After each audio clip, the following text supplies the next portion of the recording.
तो हेलो दोस्तों, आज की इस कहानी का नाम है कमाई। आज भी मोहन जब काम पर जा रहा था तो सुमन उसको बड़ी आशा की नज़र से देख रही थी, मानो पूछ रही थी कि आज उसे काम तो मिल जाएगा ना।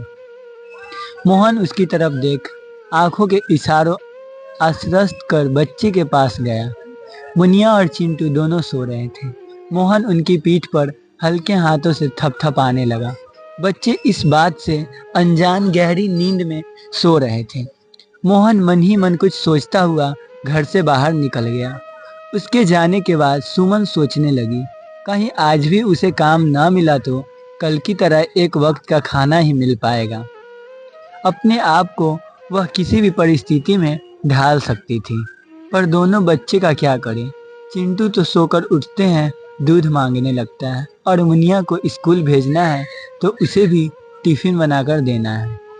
इसी चिंता में सुमन अतीत में खोने लगी। उसे याद आया वह समय जब मोहन के माता पिता उसकी शादी का प्रस्ताव लेकर उसके घर आए थे। उसने जब मोहन को देखा तो वह किसी हीरे से कम नहीं लग रहा था। उसे लगा, मेरे सपनों का राजकुमार तो यही है। मोहन के माता पिता ने बताया कि वह ज़्यादा पढ़ाई न कर सका क्योंकि घर की जिम्मेदारी संभालनी थी। जब काम धंधे की बात आई तो उसके पिता ने बताया कि मोहन घरों में रंगाई पुताई का काम करता है। मैंने सोचा कोई भी काम बड़ा या छोटा नहीं होता, बस काम में ईमानदारी होनी चाहिए।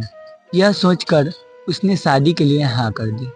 शादी के बाद कुछ दिन तक तो बहुत अच्छा चला, पर अचानक एक दिन मोहन के पिता को हार्ट अटैक आ गया और उनका देहांत हो गया। इसके ठीक एक वर्ष बाद उसकी माँ भी चल बसी। इन दो घटनाओं से हरखू जैसे टूट गया। अकेले में बैठा शून्य की तरफ देखता रहता है। सुमन बहुत समझाया, अपने बच्चे को वास्ता दिया और काम पर जाने की सलाह दी। आखिरकार मोहन मान गया और काम की तलाश शुरू कर दी, पर उसे काम मिलने में बहुत दिक्कत आने लगी क्योंकि उसने कई लोगों से काम करने से मना कर दिया था। अब लोग यह सोचने लगे थे कि वह कभी काम नहीं करेगा, इसलिए धीरे धीरे काम मिलना बंद हो गया था। घर में पैसों की कमी के कारण दुनिया को घर चलाना बहुत मुश्किल हो रहा था।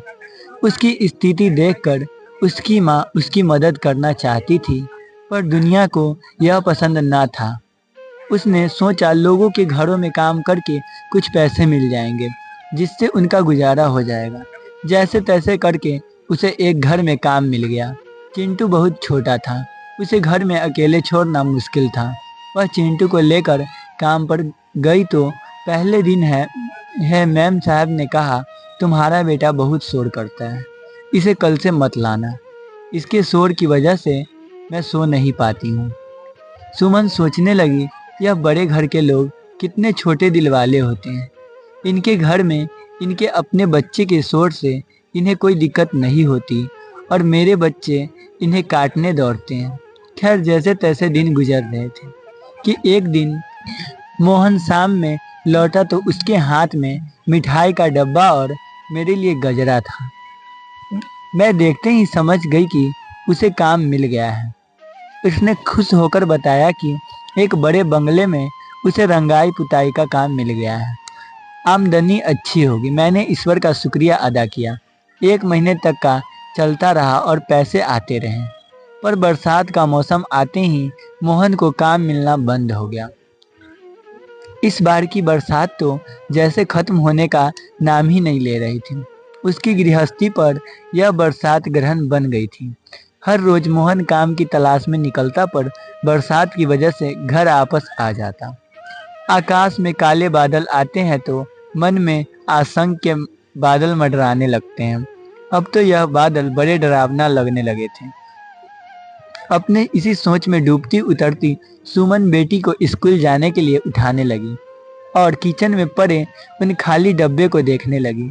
क्या आज उसमें कुछ भर पाएगी? काश आज मोहन की कमाई। तो दोस्तों, आज की कहानी आपको कैसी लगी कमेंट बॉक्स में जरूर बताना। चैनल पर नए चैनल सब्सक्राइब करके वीडियो को लाइक करें। मिलते हैं नेक्स्ट वीडियो, तब तक के लिए धन्यवाद।